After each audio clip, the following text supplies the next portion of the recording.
least 6 people, including 2 teens, were shot in separate incidents across the Big Apple overnight, cops said.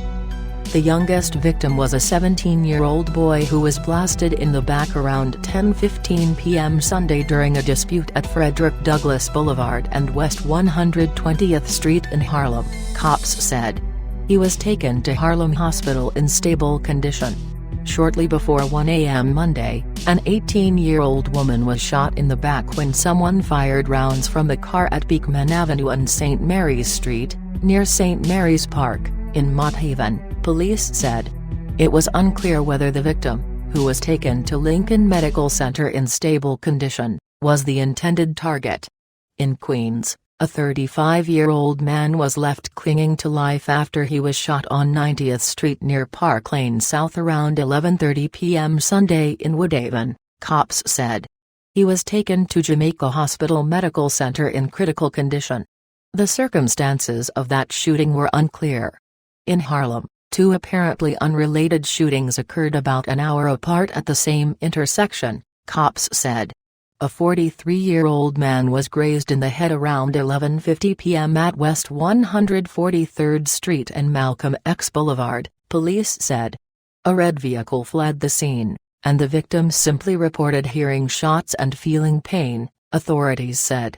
He was taken to Harlem Hospital with non-life-threatening injuries.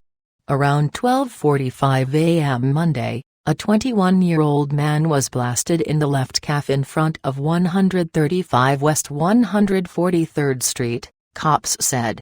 He, too, went to Harlem Hospital and is also listed in stable condition. He was described as uncooperative. About 15 minutes later, a 25-year-old man was struck in the right side of the neck during a dispute at Mount Eden and Topping Avenues near Claremont Park in Claremont Park, police said. He was taken to Lincoln Medical Center by private means with non-life-threatening injuries. The latest series of gunplay comes as night data on Monday showed 43 shootings between May 17 through Sunday, a 72% spike compared to 25 incidents during the same period last year. The Big Apple is also seeing an 80% surge in gun violence with 531 shootings recorded this year versus 295 in 2020, the CompStat data shows.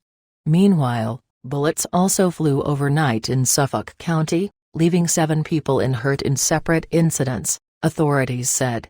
Several people were gathered near the basketball courts at the Bayshore Marina on South Clinton Avenue around 8:30 p.m. when gunshots were fired in their direction from outside the park, cops said. 4 of the people, a 19-year-old woman, 2 22-year-old men and a 23-year-old man, were struck by 1 shot each. They were treated for non-life-threatening injuries at a local hospital. Then around 12:30 a.m. Monday in Huntington Station, someone in a passing car opened fire on a small group of people outside a home on 11th Avenue between West 11th Street and Norton Lane, police said. 3 men, 2 22-year-olds and 1 25-year-old, were taken to a local hospital by their friends, cops said. Their injuries were also non-life-threatening.